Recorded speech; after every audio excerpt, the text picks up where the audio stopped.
हमारे यहाँ कहा जाता है, जो जमीन से जितना जुड़ा होता है वो बड़े से बड़े तूफानों में भी उतना ही अड़िग रहता है। कोरोना के इस कठिन समय में हमारा कृषि क्षेत्र, हमारा किसान इसका जीवंत उदाहरण है। संकट के इस काल में भी हमारे देश के कृषि क्षेत्र ने फिर अपना दमखम दिखाया है। साथियों, देश का कृषि क्षेत्र, हमारे किसान, हमारे गांव आत्मनिर्भर भारत का आधार है। ये मजबूत होंगे तो आत्मनिर्भर भारत की नींव मजबूत होगी। बीते कुछ समय में इन क्षेत्रों ने खुद को अनेक बंदिशों से आजाद किया है, अनेक मिथकों को तोड़ने का प्रयास किया है। मुझे कई ऐसे किसानों की चिट्ठियां मिलती हैं, किसान संगठनों से मेरी बात होती है, जो बताते हैं कि कैसे खेती में नए नए आयाम जुड़ रहे हैं, कैसे खेती में बदलाव आ रहा है। जो मैंने उनसे सुना है, जो मैंने औरों से सुना है, मेरा मन करता है आज मन की बात में उन किसानों की कुछ बातें जरूर आपको बताऊं। हरियाणा के सोनीपत जिले के हमारे एक किसान भाई रहते हैं, उनका नाम है श्री कंवर चौहान। उन्होंने बताया है कि कैसे एक समय था जब उन्हें मंडी से बाहर अपने फल और सब्जियां बेचने में बहुत दिक्कत आती थी। अगर वो मंडी से बाहर अपने फल और सब्जियां बेचते थे तो कई बार उनके फल, सब्जी और गाड़ियां तक जब्त हो जाती थी। लेकिन 2014 में फल और सब्जियों को एपीएमसी एक्ट से बाहर कर दिया गया। इसका उन्हें और आसपास के साथी किसानों को बहुत फायदा हुआ। 4 साल पहले उन्होंने अपने गांव के साथी किसानों के साथ मिलकर एक किसान उत्पादक समूह की स्थापना की। आज गांव के किसान स्वीट कॉर्न और बेबी कॉर्न की खेती करते हैं। उनके उत्पाद आज दिल्ली की आजादपुर मंडी, बड़ी रिटेल चेन तथा 5 स्टार होटलों में सीधे सप्लाई हो रहे हैं। आज गांव के किसान स्वीट कॉर्न और बेबी कॉर्न की खेती से 2.5 से 3 लाख प्रति एकड़ सालाना कमाई कर रहे हैं। इतना ही नहीं, इसी गांव के 60 से अधिक किसान नेट हाउस बनाकर, पॉली हाउस बनाकर टमाटर, खीरा, शिमला मिर्च इसकी अलग अलग वैरायटी का उत्पादन करके हर साल प्रति एकड़ 10 से 12 लाख रुपए तक की कमाई कर रहे हैं। जानते हैं इन किसानों के पास क्या अलग है?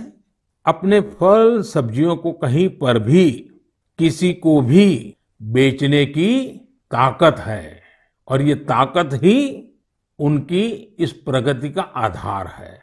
अब यही ताकत देश के दूसरे किसानों को भी मिली है। फल सब्जियों के लिए ही नहीं, अपने खेत में वो जो पैदा कर रहे हैं, धान, गेहूं, सरसों, गन्ना जो उगा रहे हैं, उसको अपनी इच्छा के अनुसार जहां ज्यादा दाम मिले वहीं पर बेचने की अब उनको आजादी मिल गई है। साथियों, 3-4 साल पहले ही महाराष्ट्र में फल और सब्जियों को एपीएमसी के दायरे से बाहर किया गया था। इस बदलाव ने कैसे महाराष्ट्र के फल और सब्जी उगाने वाले किसानों की स्थिति बदली, इसका उदाहरण है Shri Swami Samarth farmers producer company limited. एक किसानों का समूह है। पुणे और मुंबई में किसान साप्ताहिक बाजार खुद चला रहे हैं। इन बाजारों में लगभग 70 गांवों के 4,500 किसानों का उत्पाद सीधे बेचा जाता है, कोई बिचौलिया नहीं। ग्रामीण युवा सीधे बाजार में खेती और बिक्री की प्रक्रिया में शामिल होते हैं। इसका सीधा लाभ किसानों को होता है, गांव के नौजवानों को रोजगार में होता है। एक और उदाहरण तमिलनाडु के थेनी जिले का है। यहाँ पर है तमिलनाडु केला फार्मर प्रोड्यूस कंपनी। ये फार्मर प्रोड्यूस कंपनी कहने को तो कंपनी है, हकीकत में ये किसानों ने मिलकर के अपना एक समूह बनाया है। बड़ा लचीली व्यवस्था है और वो भी 5-6 साल पहले बनाया है। इस किसान समूह ने लॉकडाउन के दौरान आसपास के गांवों से सैकड़ों मीट्रिक टन सब्जियां, फलों और केले की खरीद की और चेन्नई शहर को सब्जी कॉम्बो किट दिया। आप सोचिए कितने नौजवानों को उन्होंने रोजगार दिया। और मजा ये है कि बिचौलियों न होने के कारण किसान को भी लाभ हुआ, उपभोक्ता को भी लाभ हुआ। ऐसा ही एक लखनऊ का किसानों का समूह है। उन्होंने नाम रखा है इरादा फार्मर प्रोड्यूसर। इन्होंने भी लॉकडाउन के दौरान किसानों के खेतों से सीधे फल और सब्जियां ली और सीधे जाकर के लखनऊ के बाजारों में बेची। बिचौलियों से मुक्ति हो गई और मन चाहे उतने दाम उन्होंने प्राप्त किए। साथियों, गुजरात में बनासकांठा के रामपुरा गांव में इस्माइल भाई करके किसान है। उनकी कहानी भी बहुत दिलचस्प है।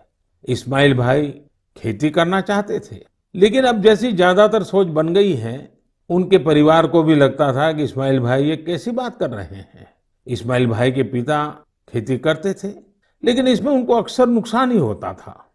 तो पिताजी ने मना भी किया, लेकिन परिवार वालों के मना करने के बावजूद इस्माइल भाई ने तय किया कि वो तो खेती ही करेंगे। इस्माइल भाई ने सोच लिया था कि खेती घाटे का सौदा है। वही सोच और स्थिति दोनों को बदल कर दिखाएंगे। उन्होंने खेती शुरू की, लेकिन नए तरीकों से, इनोवेटिव तरीके से। उन्होंने ड्रिप से सिंचाई करके आलू की खेती शुरू की और आज उनके आलू एक पहचान बन गए हैं। वो ऐसे आलू उगा रहे हैं जिनकी क्वालिटी बहुत ही अच्छी होती है। इस्माइल भाई ये आलू सीधे बड़ी बड़ी कंपनियों को बेचते हैं। बिचौलियों का नामो निशान नहीं, और परिणाम अच्छा मुनाफा कमा रहे हैं। अब तो उन्होंने अपने पिता का सारा कर्जा भी चुका दिया है। और सबसे बड़ी बात जानते हैं, इस्माइल भाई आज अपने इलाके के सैकड़ों और किसानों की भी मदद कर रहे हैं। उनकी भी जिंदगी बदल रहे हैं। साथियों, आज की तारीख में खेती को हम जितना आधुनिक विकल्प देंगे, उतना ही वो आगे बढ़ेगी। उसमें नए नए तौर तरीके आएंगे, नए इनोवेशंस जुड़ेंगे। मणिपुर के रहने वाली विजय शांति एक नए इनोवेशन के चलते खूब चर्चा में है। उन्होंने कमल की नाल से धागा बनाने का स्टार्टअप शुरू किया है। आज उनके इनोवेशन के चलते कमल की खेती और टेक्सटाइल में एक नया ही रास्ता बन गया है।